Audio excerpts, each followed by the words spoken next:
Welcome, ladies, to another episode on the Fearless Femme podcast. And we have another beautiful guest expert. You are all being spoiled just lately with all of these incredible guests.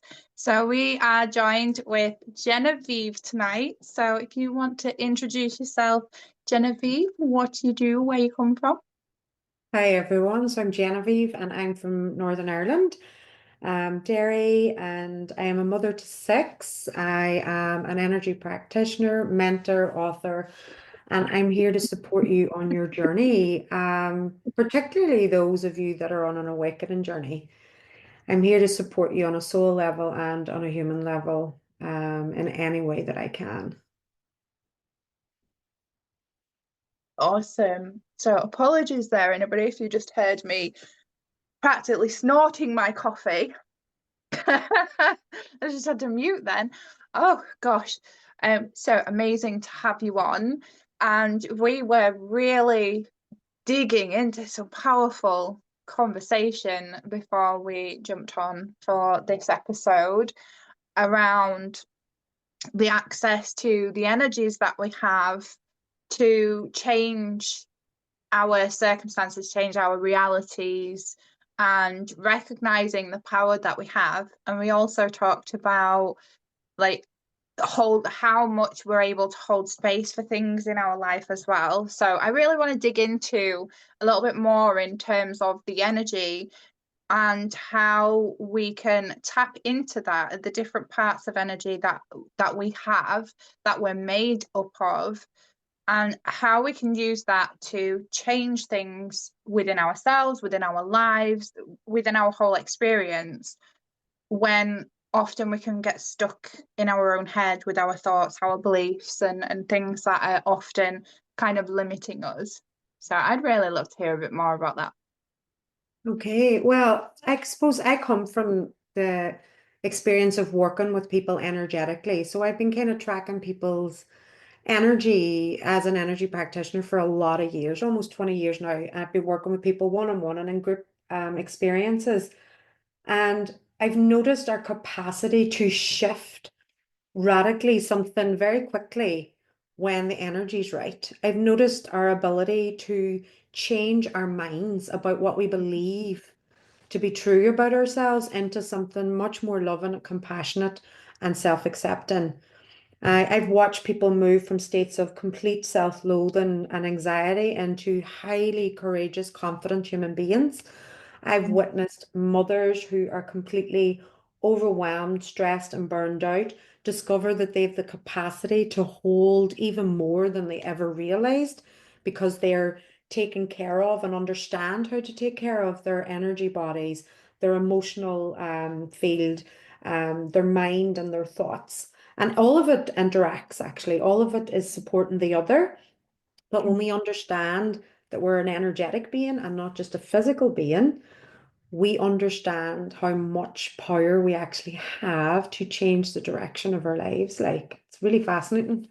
Yeah, no, there have been times over the years because we've known each other a long while now.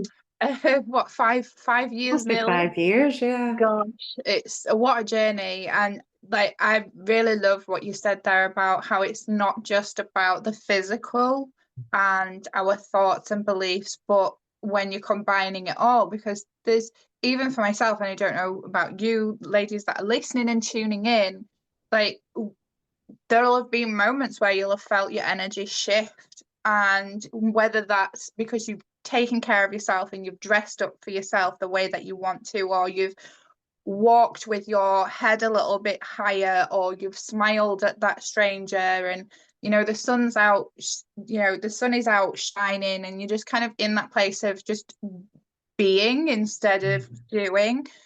Like, I don't know about any of you, but I've often felt that shift in energy, like almost instantaneous, depending on what I'm paying attention to, what is around me and how I'm feeling, like even in my body. And it's so interesting how your work is different to the work that I do, but still the very foundations and teachings of it all come from the same place. Yeah.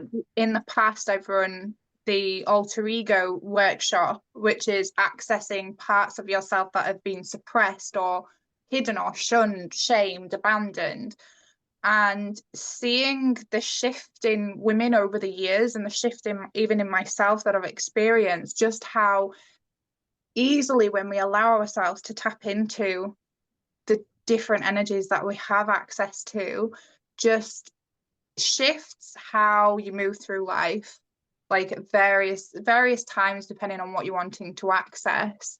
And I think it's amazing to witness.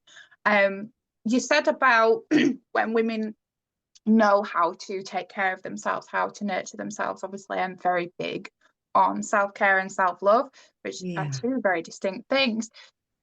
I would love for you to kind of share a little bit more about what that typically looks like, because I think for women generally, self-care and self-love seems to be believed that it's this selfish thing, and self-care is often practiced at its almost basic level.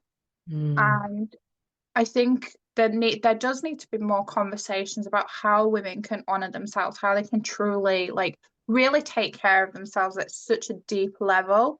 Yeah. These are the conversations that I really want to start seeing in this space. And I know you bring a lot of these conversations to the table, but yeah, I really love to dig into that. Honestly, I really truly believe so. I'm speaking from the perspective of being a mother, say, right? And I Mm. work with a lot of women, and I always like to remind them that they are the center of the energy in the home, the actual center of everything. And when she is not well, when the mother isn't, and this isn't to put the responsibility on the woman, this is to help a woman understand when I nurture and care for myself, I nurture and care for everyone around me because they instantly pick up on that, right? I have noticed time and time again when I'm not looking after, say I'm not looking after myself very well, I've noticed that the dip in my environment and in my children's behavior and how they pick up on where I'm not holding myself well. I have learned to be spiritually selfish Mm. and really, really take care of my needs and really ask for what I need. And that takes practice because a lot of us, that's trained out of us from very, very early in our lives. And so, as a woman, we need to cultivate a practice, a daily practice, where we can begin by even putting our own hand on our own heart and asking, what do I need to feel nourished and cared for today? Before we even think about the external things of everything that we've got to do, we're always going to have all of those things to do, right? Yeah.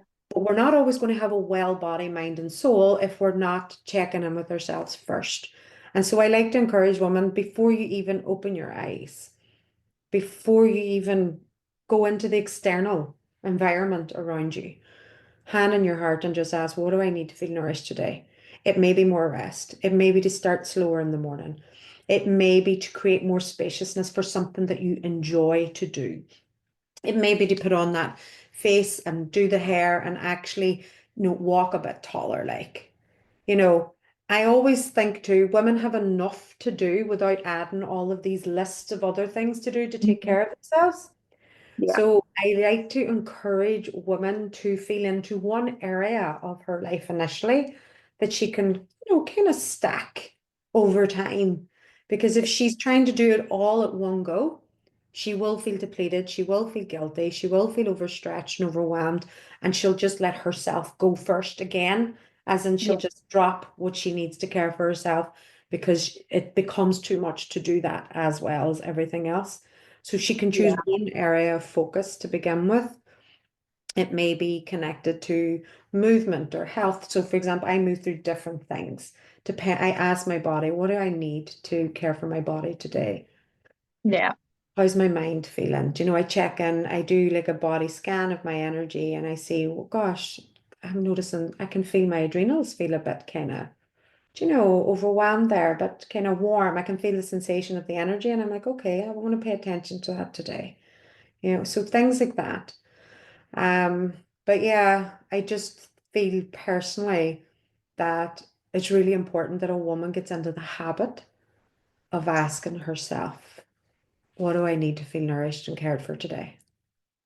No, absolutely. And that's been a big, um, I wouldn't say mission, but part of my own growth the past couple of years as Yeah, well. Like I've been a big believer in, you know, your children, yes, they are a priority in your life, but they aren't the topmost priority.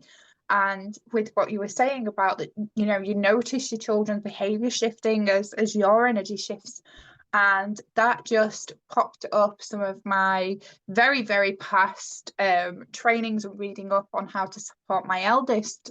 I yeah, say my eldest boy, he's 18 now, it's crazy.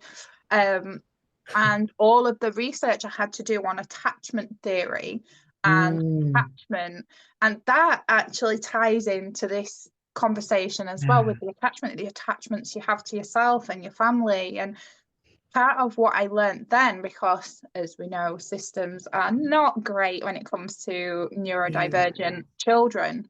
Us yeah, as mothers have to become almost professional level to understand our children. And part of the things that I was researching in the whole attachment theory was pregnancy up to the first 2 to 3 years of life are the most crucial for children to have their needs met, to feel emotionally safe, energetically safe. yeah, And the environment that myself and my firstborn found ourselves in wasn't particularly the greatest. yeah, Um, and that was before the age of 2. So you would yeah, think, well, being that young, being such a baby, that kind of atmosphere and stuff is mm, not going to be impacted in. But actually, the more that I dug into it, the more that I realized that actually even just the atmosphere and the energy in the space that we was living in and the circumstances was enough to yeah, impact him. And because I'd learned all of that, it's every subsequent, I say every subsequent child, my little army with every child that has come along into our family that I've been blessed with, I've learned a little bit more about yeah, nurturing and fostering and that energy. All of my children have stayed in a cot beside my bed until the age of 2. yeah, I have been very big on building that kind of environment and energy yeah, for them.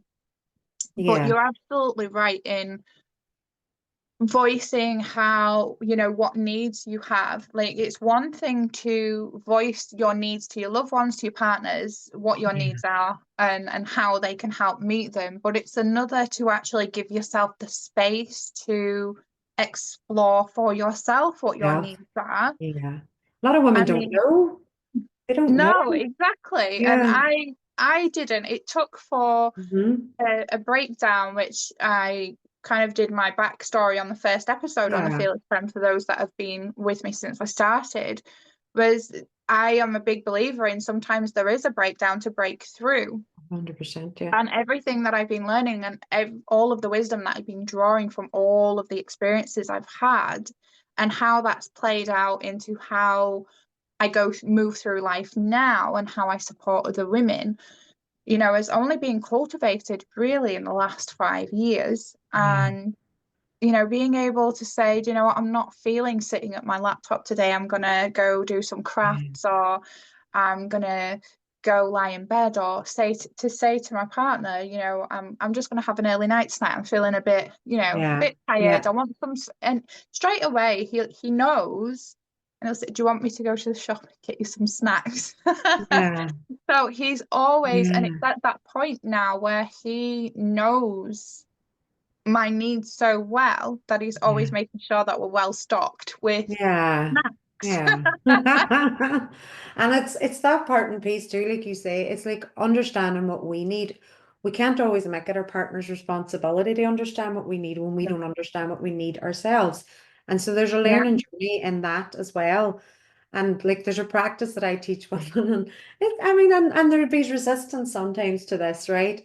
But I know it's something that absolutely works. So say like there's resentment building between you and your partner over maybe needs not being met, or maybe you're taking on more than you can and vice versa, right? So there's tension, there's resentment, and I'm all, but imagine we took all of that resentment and frustration and we turned it into an act of devotion for our partners instead of an act of rebellion or argument or tension. And we flipped that into something that was devotional that said, listen, I love myself and you enough to turn this into something else so that we can actually, because in the connection, like it's like disconnection is a call for connection, right? And we know Yeah. that, right? And that's as true for our adult relationships as it is for the mother and child relationship. When our child is in a, like I always say, if there's a behavioral thing happening there that doesn't feel good and it's presenting as something quite challenging, then step into connect before you correct, like because it just helps. So why can't we apply that to our adult relationships, to our marriages, our lovers, our partnerships?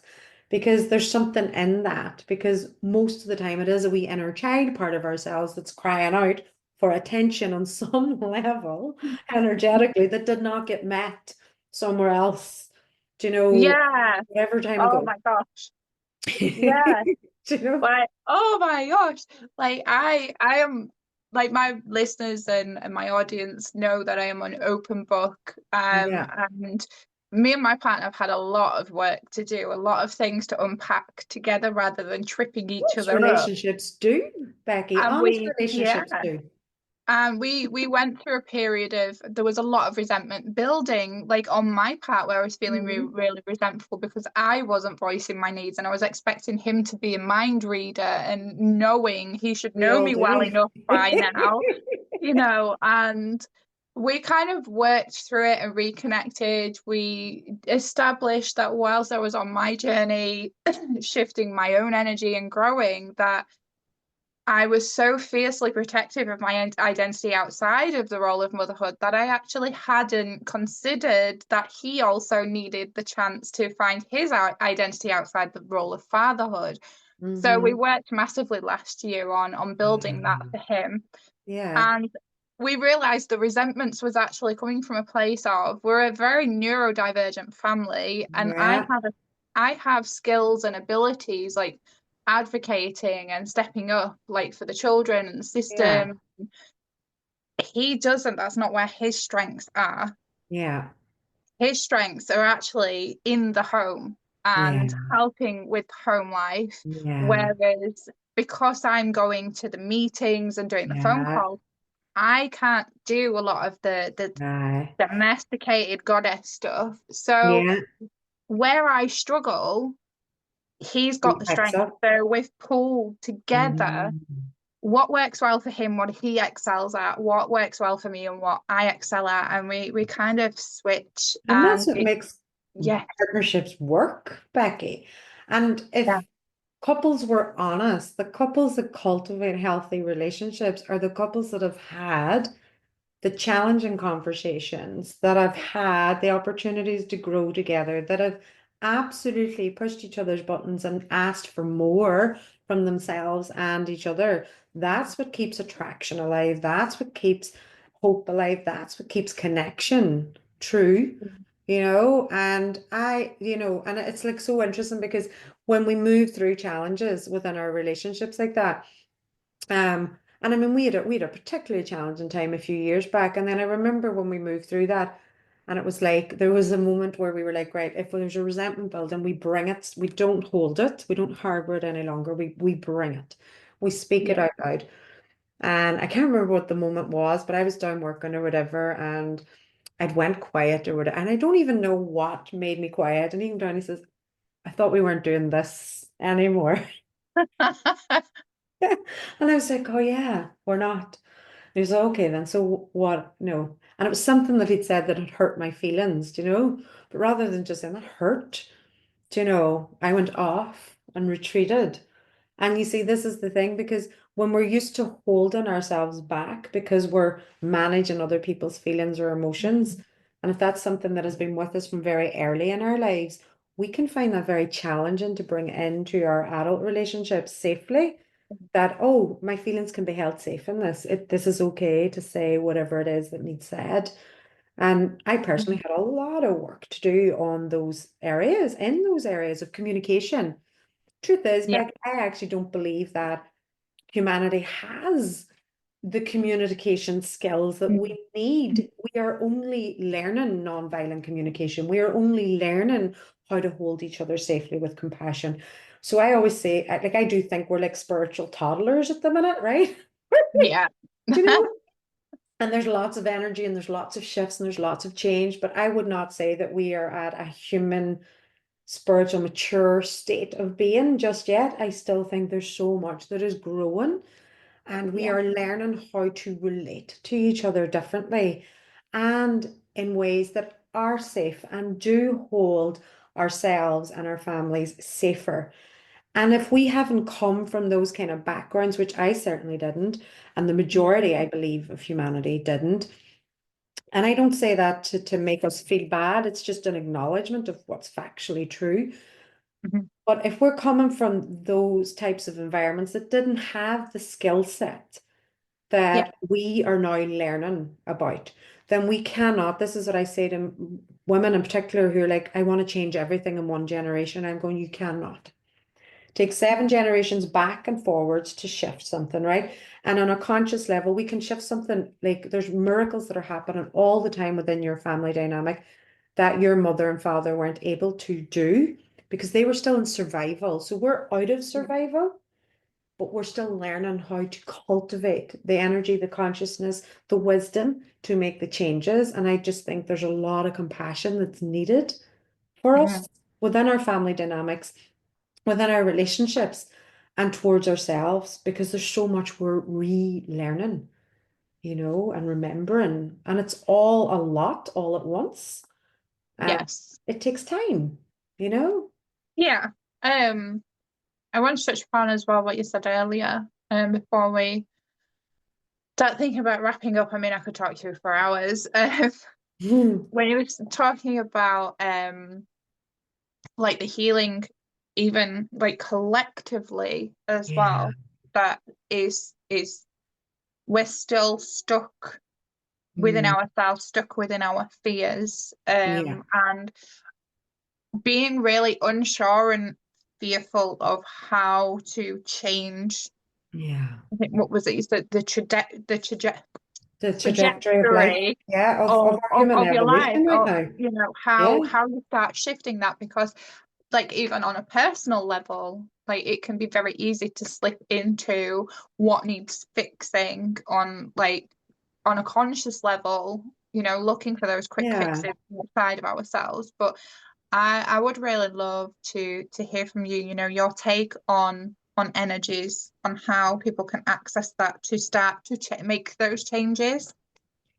Well, I come at that from the perspective that I actually believe that we're evolving, right? I actually believe that our consciousness is evolving. We are evolving spiritually as human beings, and we are moving into a time frame when we are going to become much more aware of the power of our minds, the power of our consciousness, the power of our ability to co-create together.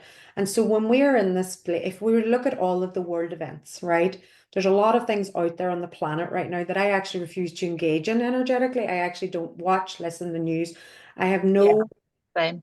I blank all of that out, not because I don't care about our planet or what's happening globally, but because I'm aware of what it energetically penetrates into my system and consciousness, which is the energy of fear, which is a collective fear, which is the energy of anxiety, collective anxiety, which is the energy of hopelessness.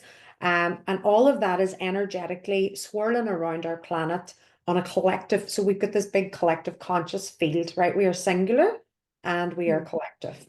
And Yeah. so singularly, I can take care of myself right now, and my energy can impact the environment around me. I know for a fact, I've tested this, I've experimented with this. I'm on a queue. There's lots of people very frustrated, getting irritated, annoyed. I'm standing in the queue. I start to send love to every person on that queue. The next thing I know, people are conversing with each other, they're talking to Oh, me, and the energy of that queue has shifted in that moment. I experiment like this on the daily to see what can wow. happen and how I can impact energetically the environment I'm in. I actually believe that we have the potential to become so much love in our energy frequency that no Mhm. matter where we land, no matter what room we walk into, we will shift the level of consciousness just by our mere presence. And I actually believe that when people start to cultivate more of that within themselves energetically, then what will happen is that we start to become like we start to switch each other on.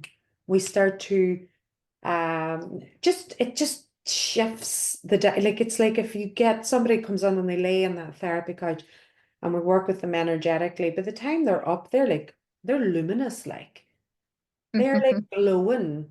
Do you know, I actually caught this on camera when I was working with my daughter energetically.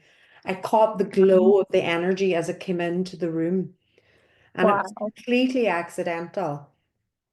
And I mean, people might say, oh, it was the light coming in from the window, but it was in the exact moment that I was calling the energy into the space. And we can call it coincidence, or we can say, listen, this is what we're going to be seeing more of. And the results in the pudding, like when somebody says to you, I am feeling so calm, I've never felt this calm before. And this is somebody that's maybe been highly anxious, stressed, depressed. You know, I was working with a woman who had a tumor here. We dissolved that tumor energetically. So I know that energy can shift and change dis-ease in the body, chemical imbalances in the brain, the hormonal stuff going on, the endocrine system. I know this. And I'm actually tracking a lot of it right now through and collecting and collating data because I know I need to evidence this eventually.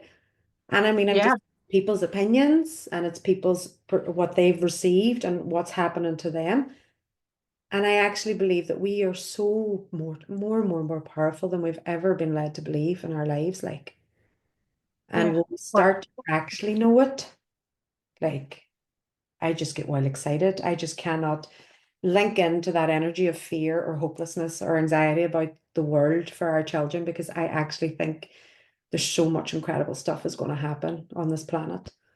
Yeah, no, there's so much you just shared that I agree with so much. Like just even in like I don't watch the news, I don't listen to it, I don't read newspapers, I don't Um, get involved with drama, my boundary, and it comes down to boundaries as well, like in a big way, Absolutely. protecting your peace. Like I can't remember the last time I watched the news, maybe COVID times. Yeah. And a couple of months into COVID, I was like, I can't be dealing Two with weeks listening after to I this. switched that off. Yep. Yeah, I completely tuned it Hmm. out, and I actually wrote my first book during the first lockdown. And that's So the creative process. That's taking care of yourself energetically enough exactly. to let Um, creativity flow. and what you were saying about how we have the capacity to change the energy around us and feel that into other people as well is like I think when we hear conversations or read things about collective energy, it's very easy to get swept up in the terminology of it and people not really understanding Yeah. at its simple level what it actually means. But like there's been just smiling at someone when you walk past them in the street, even if you don't know them, you just Yeah. smile or say thank you when someone steps to one side. It's not just them who appreciate that. Like you also walk past, your energy shifts because you feel better for saying thank you, for Yeah. having manners, for Yeah. smiling at someone. And you literally trigger, not bad triggered a memory of me during lockdown when you was talking Yeah. about being in the queue and Yeah. frustrated people. And there was this elderly gentleman that was sat at this bus stop because bless my heart, I don't drive. I was sat waiting for the bus when we were finally Yeah. allowed to catch them. And he was engaging in this wonderful conversation with me. Didn't have a clue who he was, but he was so sweet.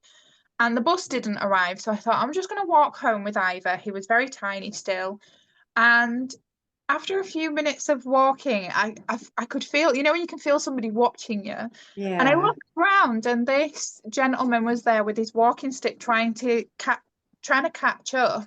Yeah. And I thought, I can't just leave him to keep trying to chase. And the conversation that I allowed to happen and be open to must have shifted something for him. But I did slow down with the pram. We got some Yeah. chips from the chip shop halfway Yeah. home, and he was there regaling all of his tales of his past and his family Yeah. and his memories of the town. And it was just so wonderful to be in a conversation with somebody that I probably would never meet again. And I Yeah. haven't seen him since. And he kept calling me Bess. He thought my name was Bessie. And I didn't even bother to correct him. Yeah. And we got to the kind of crossroads where I went one way and he went the other. And I stayed for a couple of minutes just making sure he continued on his way. Yeah. And just those small interactions, like that's what you're talking about, isn't it? Where you're It is. sending It that is. It out. really actually Right. matters. Those Yeah. small interactions matters. And like even yesterday, I found me, I went to, not yesterday, I think the other day, I went to visit my daughter. And so I called in to get some stuff for lunch before I was going in there. And I was at the counter, but the wee guy had some like kind of speaker thing on and he was talking to whoever it was in the counter. And I was like, there was no customer service or interaction. Like there was Yeah. no like, how are you today? No, like, can I help you with your bag? It was very like just him speaking into the thing. And I found myself getting irritated by that. And I was like, and I left and I thought, what is it that irritated? And I was like, there's no connection there. There was no customer Mm. service. There was no, you know, and for me, like those small things actually mean a lot because energetically it shifts everything. If we have people who are constantly distracted, disconnecting from one another, right? Disconnecting, we can't actually energetically impact each other in a positive way. No. Do you know? And we live in a world full of distraction, disconnection currently. That's one vibe. And then you've got a whole other vibe of vibration going on that's like, no, there's a whole world of connection there if you're willing to see it, if you're willing to meet it, and if you're Yeah. willing to be open and receptive energetically to what's actually available. Yeah, and it's just so beautiful. And the vulnerability matters in that as well, I feel, you know? Yeah. But Absolutely. I mean, it is scary because we're in that world of what will people think, what will people say, mm, and people getting offended, whole and world gets offended. I just I can't be doing my whole world being offended over everything. No, because I'm too funny for that to start with. Naturally, I'm just like, and I'm probably accidentally funny and offending people all the time, but not meaning to. And I'm just yeah, like, I think there's something to be said about just allowing, there's an energy in being lighthearted as well, do you know? And yeah. if we're constantly looking for offense and we're We're gonna constantly keep on the finding it. defense, then we're also creating an energetic frequency of friction and Hmm. fear around connection. Yeah. And, none of those things are going to serve us as we move forward. And No. so I'm all about opening the heart and bringing in the love, like, where possible. Yes, we like that. At the moment, I'm all about the sass because Mm. I think it was last night. Yes, it was. I'm forgetting my days of the week. So last night was the official celebration of term one of burlesque, which I've just Oh, started. I love it. I done burlesque a few times years ago. I love Yay. it. So that was really good. We had to. I'm hoping she doesn't mind, but it's free plugging for my classes. So it was where we kind of got filmed for the first Yeah, time in pairs, doing a little section of the routine. And I love it. normally I would be shitting myself, and my heart would be doing this, and I didn't give a shit. I just did I it. love that. Burlesque is so good for confidence and sassy energy and courageous energy. And actually, I'll tell you a Oh, wee story about this. So I did burlesque back in, I think it was about 2012 or it might have been 13. Don't know, around that time. But I think it must have been, and I wasn't feeling great about myself at the time. Like I was feeling a wee bit not too sexy or sassy or whatever, right? And so I'd signed up to these burlesque classes and I decided to go into Ann Summers or something like that for some at least, So I was in and I was looking and I kept putting things back and and there was this incredible woman and she came in and she was really like full figured woman, like, but she was full of just beautiful vitality and energy and sexy and sensual energy, right?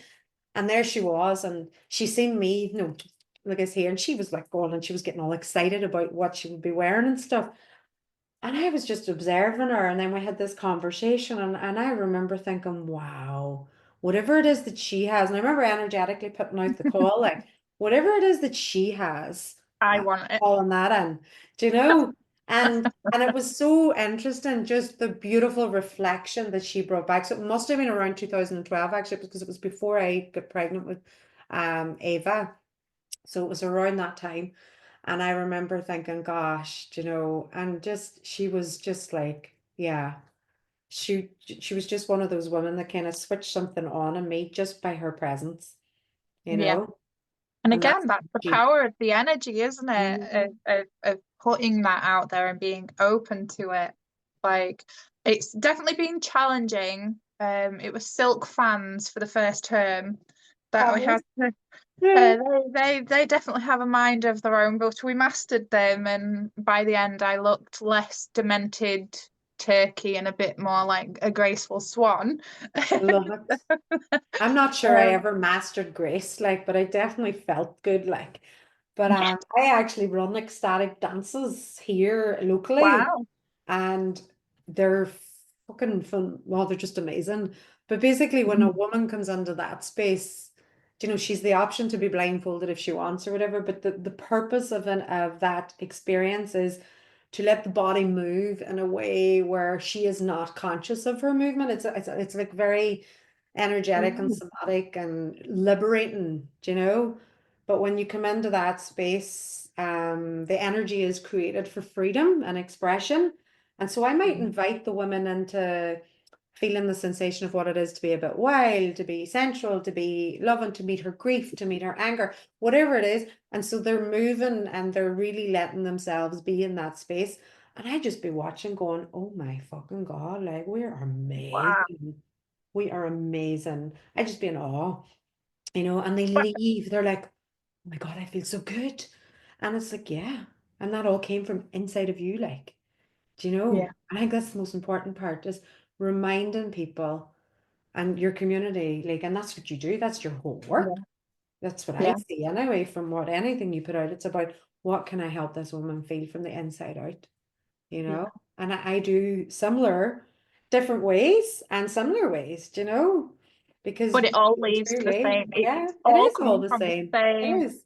place. It's It's coming from the enabling the same same place. thing. Mm. Yeah.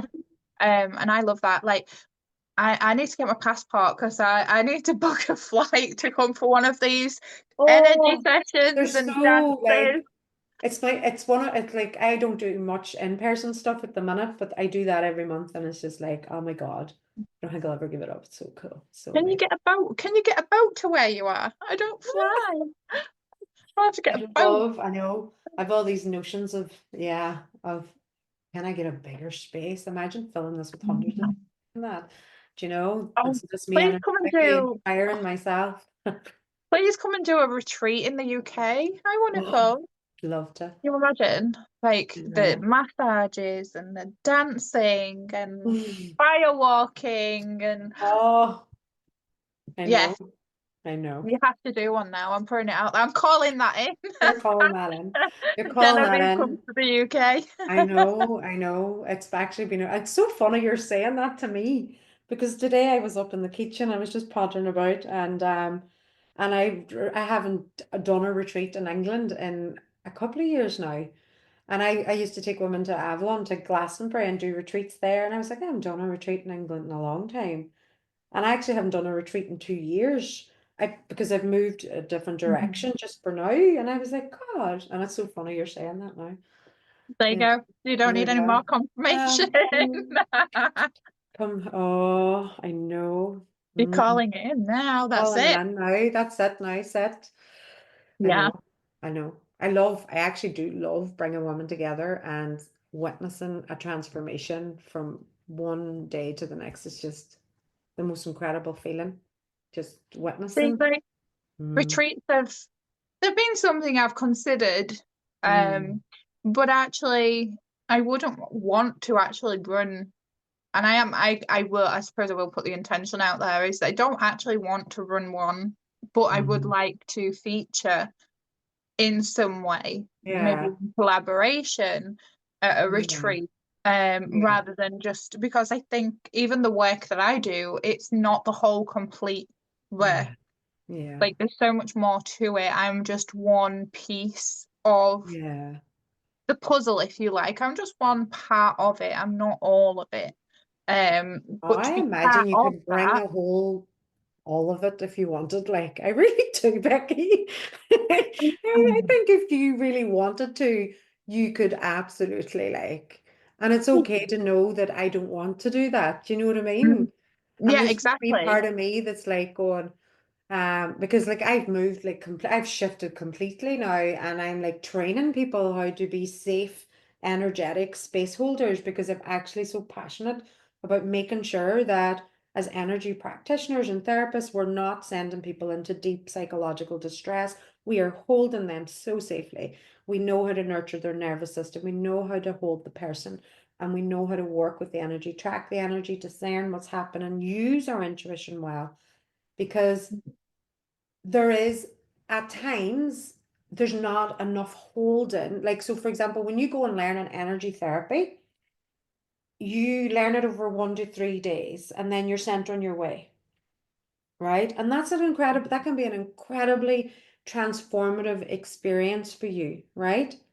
Yeah, And there is no follow-up or hold-in or support in you working with that so that you understand and know what you're doing beyond the 3 days of the actual training. So, yeah.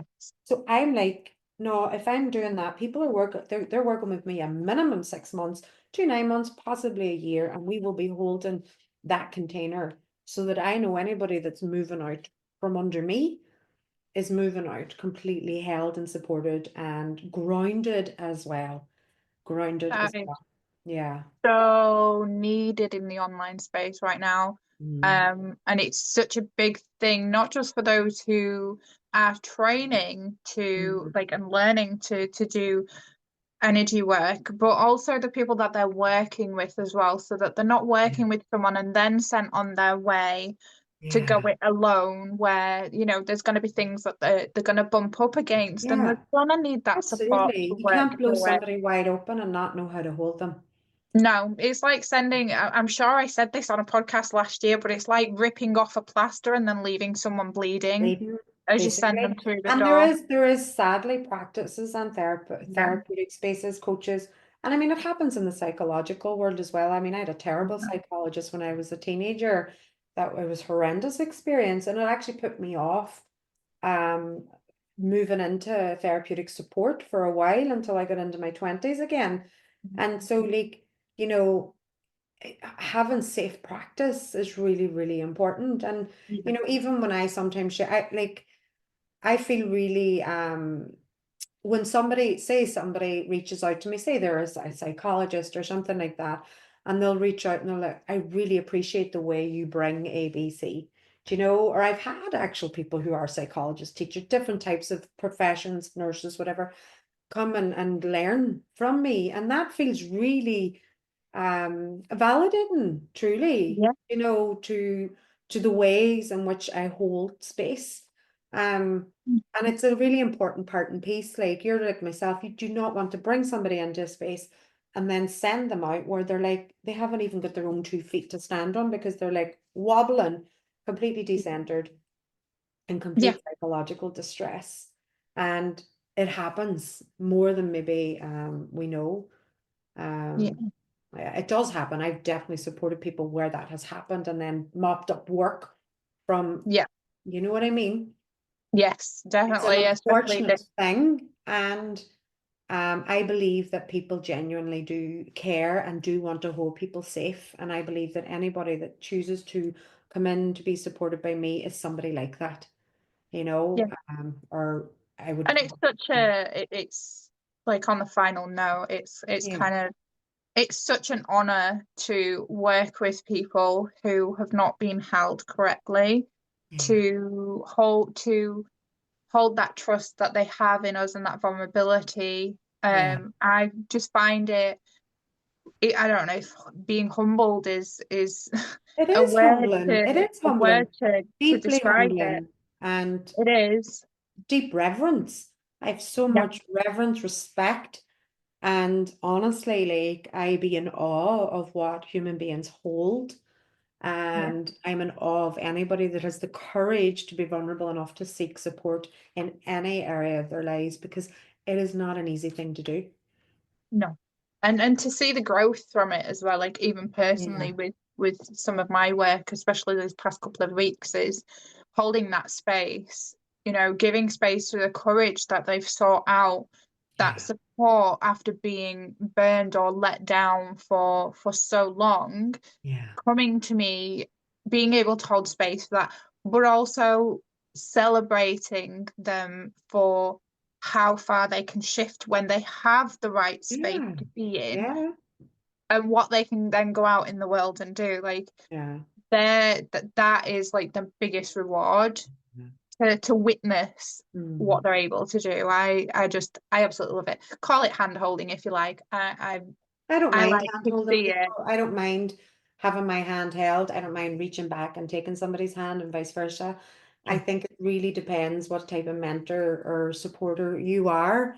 I don't encourage codependency, but I absolutely encourage interdependence. You can absolutely depend on me to support you at the level you need. And, and it's important because it creates safety and it creates trust. Yes, Oh, absolutely. And I am the biggest chameleon when it comes to my coaching because I will shift and change into whatever dynamic is the you flavor of the need. day. So if they need a butt whooping in the most loving of way, they get that. If they need the sass and the humor and the wit, then they get that. If they've got their head up their backside and need somebody to pull it out or tell them to pull it out, then I'm there for them for whatever they need. And it's yeah. Oh, Mm. what a podcast. Yeah, thank Uh, you. you're welcome. So I would love to invite you to share any offer or ways of working with you that you've got currently open right now, or anything that people can access, or a website, anywhere where people can come and find you. Well, they can find me. My website is www.soulkeys.co.uk. Supported by the amazing Guna and Oodles, like Mhm. lifesavers. Thank you. Um, And I actually have a really good offer at the minute. It's ridiculous. You can access a year with me for £47. It's self-led, but basically anything I've created over the past 4 years, you will get access to that month on month, drip fed into the portal for £47 for the year. Now there is a catch, there's a time frame, but if you catch it when it's open for £47, it's yours for the year. And if you don't, it's £27 for the month. So pay attention, stay connected to me throughout the year to catch it for the year. But it's going, Wow. I know. Do you know what? I have all of this beautiful content, all of these incredible replays, playbooks, audios. I mean, I have so much. And because I've shifted completely and I'm now primarily focused on the Linnea Kea energy therapy training, Mhm. because that's where I am, I had all of this incredible stuff, and I was like, what am I going to do with this? I was going to give it all away for free. And one of my friends was like, no, you're not giving that away for free, Genevieve. You're just not doing that. And I was like, okay. So I sat with it and I was like, okay, what am I going to do with this? And I thought, you know what? I can make that accessible for a one-time payment. And I was like, do you know what? I want this to be available for whoever needs it. And that's where I came at. So I launched it last month, and an amazing amount of you were like, yep, yep, yep, yep, because anybody with any sense knows that that's an incredible offer. Uh, yeah, that's insanely Yeah, ridiculous. it's insane and it's ridiculous, but it's £47. all sitting there gathering dust, doing Exactly. nothing, Becky. Yeah. And now I can support you through an entire year, and you've the opportunity to do that for £47. And it'll all be just in your portal, your online portal. You get to check it out every month, see what's there. Yeah, and if our listeners are interested, as somebody who has had access to some of Genevieve's offerings and recordings in the past, I can provide testament that they are incredible, and yeah, you want to get it. So anybody who is interested, make sure you check out the summary to the podcast. The links will be there. And if you are listening from my Facebook post or my stories, then all of Genevieve's details will be in the comments as well. So please do make sure that you don't miss out on that, because that is just, wow. So thank you so much for spending the last hour with me, my love. It has been You wonderful. Like, I've talk loved to you it. for ages. I know, but duty calls I as know. Hmm. our little armies. So Yeah. I will catch you all on the next episode. Next Wednesday, we have another amazing guest. Interestingly, it'll be the Becky and Becky show because it's two Becky, which is fun. So I can't wait to get stuck in with Becky as well next week. And yeah, I will speak to you all next time. All right, I'll see you later, love.